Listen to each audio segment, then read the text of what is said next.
banyak perenungan di selama stay di rumah itu. Bagaimana status atau aku sebagai orang panggung gitu dipertanyakan ulang, gimana caranya mempertahankan seni pertunjukanku kayak gitu loh, tetap produktif di dalam karya-karyaku kayak gitu. Dan selama isolasi diri itu aku menemukan banyak pembacaan, terutama mengenai tentang kondisi saat ini tuh memang sebenarnya adalah satu hal yang sudah dibuat kayak gitu loh, tapi aku nggak tahu apa. Yang cuman yang aku tandai bahwa kok aku seakan-akan seperti orang yang sedang digiring ke satu tempat kayak gitu. Entah apa itu tempatnya, tapi dengan hal-hal yang menakutkan. Salah satunya informasi-informasi yang disebar baik secara auditif maupun visual itu kan menggiringku dan orang-orang sekitarku tuh ke arah tertentu. Nah, giring-menggiring akhirnya itu yang aku highlight saat itu.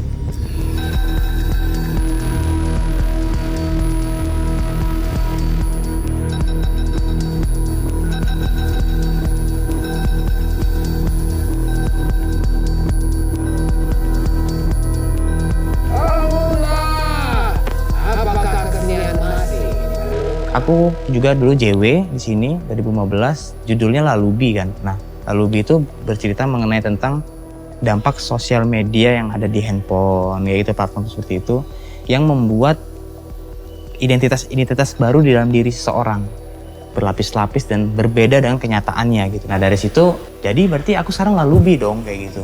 Karena memang kenyataannya aku sangat menikmati berselancar dalam dunia maya. Kemudian semua program yang ditawarkan juga berada di dunia maya itu semua gitu. Dan kenyataannya kita emang digiring ke sana kayak gitu. Nah kembali ke aku, sepakat atau tidak? Terima sih gitu, tapi aku nggak sepakat. Nah ya akhirnya ya negosiasi seperti itu yang terus-menerus terjadi. Dari noleh ya? Ya. Tapi nggak, levelnya kan juga. Dari sana tapi ada beginiannya.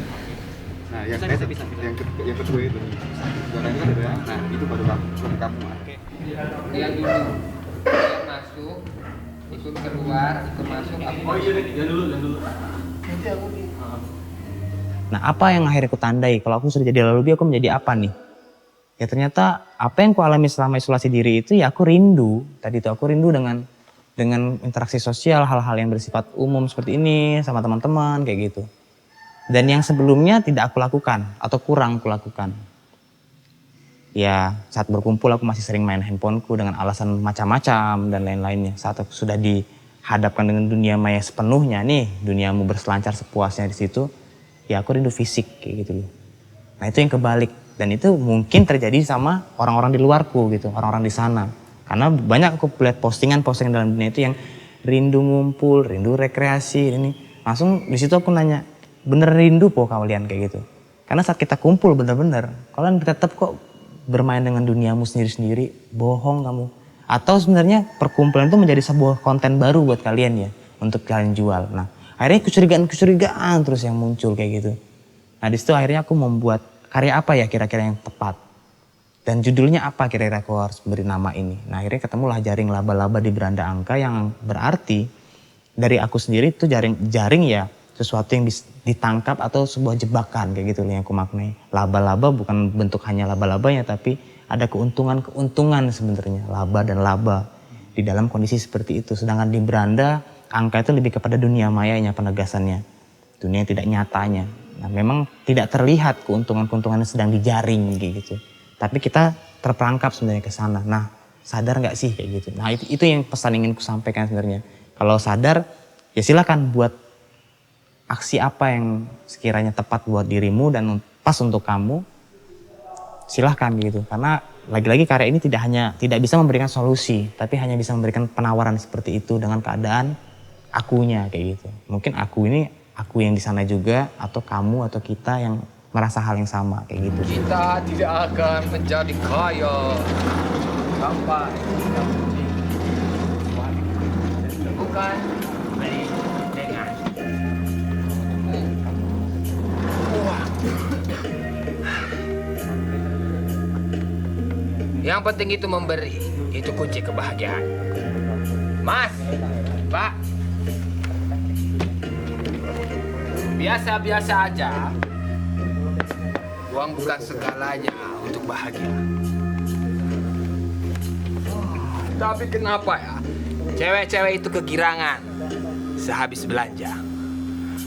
Banyak uang tidak menjamin kebahagiaan. Apalagi nggak punya uang. Kalau secara bentuk akhirnya ya putusannya kenapa ada. Kalau dibilang ini ada teaternya, ini ada tarinya. Sebenarnya tak leburin mas. Karena dari aku mulai coba berusaha untuk menghapus frame itu. Bahwa satu tontonan itu dipeta-petakan begitu. Nggak bisa menurutku sekarang. Di zaman saat ini serba blur ya, hadir semua di situ. Tinggal kamu mau ngambil sisi apa yang lebih menonjol. Boleh visual, boleh rupa, boleh bunyi, itu bebas. Tapi bagiku ini pertunjukan sudah gitu. Nah, aktor atau bahasa secara teks tadi, secara verbal itu untuk memudahkan penonton yang istilahnya dikatakan awam mungkin untuk membaca simbol-simbol akan lebih mudah untuk mencernanya, menelannya. Tapi kalau semuanya tari, gerak gitu, aku bukan tidak percaya kepada penonton atau menganggap penonton bodoh, tapi akan itu bedanya pertunjukan sama tontonan kayak gitu. Kalau pertunjukan kita punya obrolan, punya negosiasi di atas panggung secara emosi maupun ya jarak untuk bisa menghubungkan simbol ke simbol. Tapi kalau tontonan akan lebih sulit kayaknya. Untuk durasi 25 menit penonton akan bertahan. Kalau aku tetap idealis kepada dunia pertunjukannya, mungkin akan di 5 menit atau 3 menit orang bertahannya. Nah itu, makanya aku harus dileburkan aja. Jadi kalau misalnya nanti dia skip di bagian apa, dia akan tetap dapat momen di aktornya, atau dia skip, dia tetap bisa memilih di bagian tarinya, atau di bagian musiknya, atau di artistiknya. Jadi bebas, itu pilihan.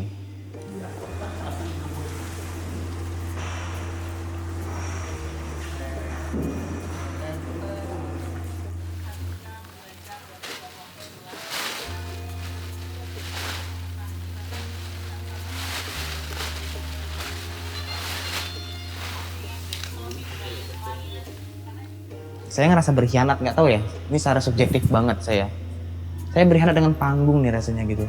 Karena beberapa program yang sampai ke saya dari teman-teman semacam kayak live Instagram atau apa gitu, saya menolak gitu. Kenapa? Karena berarti kalau aku ikut, aku berarti mengamini atau mesepakati bahwa seni pertunjukan panggung bisa digantikan dalam panggung maya kayak gitu, panggung virtual. Sah sih gitu, sah itu dalam arti aku menerima, tapi aku tidak sepakat nih kayak gitu. Di mana eksistensi manusianya gitu, emosinya, bagaimana interaksi kitanya, itu semua nggak bisa digantikan. Aku bilang akhirnya saat ditawarkan ke ahli media seperti ini, oke, tetap bisa, tapi yang kurubah adalah pendekatannya. Pendekatan yang aku lakukan ya udah kita film kayak gitu. Pendekatannya itu, jangan pendekatan panggung karena sangat berbeda pola kerjanya, pola artistiknya. Akhirnya ke situ yang membuat aku menjadi oke, ayo kita jalan. Nah kayak gitu. Dan akhirnya bisa gitu. Dan menariknya gini, di panggung secara konvensional banyak hal-hal yang terlihat ya, hal-hal yang teknis yang sifatnya bisa ditangkap dari mata, dan itu menjadi celah potensi-potensi bagi penonton untuk menangkap ide baru mungkin. Tapi di ahli media seperti ini justru hal-hal yang tidak mungkin di panggung konvensional bisa dihadirkan, termasuk imajinasi yang sangat kemana-mana sih dari seorang senimannya, dari koreografernya. Kadang-kadang kita bicara tentang dunia yang tidak terlihat ya sebenarnya di sini itu. Kan ini maya banget nih. Nah saat pendekatannya film, aku rasa bisa nih dihadirkan nih. Dari proses ini malah justru saya tertarik akhirnya kayaknya enak nih. Aku mencoba untuk pendekatan-pendekatan film terus, nggak tahu entah jadinya aku akhirnya berpindah gitu ya dari koreografer panggung menjadi yaudah deh aku mau buat film aja, kayak gitu. Karena menarik banget. Gesekan, terus tuh banyak ide yang akhirnya tumpah dan bisa dimanipulasi sesungguhnya. Dan sebagai penonton di luar gitu, kalau aku nonton, aku akan punya statement, ini kan gampang dibuat karena ini editing. Ya sayangnya nggak nonton langsung. Ya itulah gitu perbedaannya. Saat kamu ngomong sayang, itu manipulasinya yang bisa kamu angkat, bukan menjadi kekurangannya atau celah untuk jelekannya. Tapi kalau kamu punya timbul komen di mana ya sayangnya nggak nonton langsung, ya disitulah kekuatan panggung konvensional yang nggak mungkin bisa digantikan. Nah ada tarik ulur, makanya di karya Jaring Laba-Laba aku tetap mempertahankan logika panggung, pertunjukan konvensional dengan pendekatan film kayak gitu.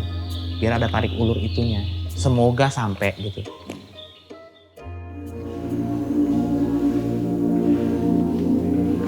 Iya, betul. Dipercepat aja coy.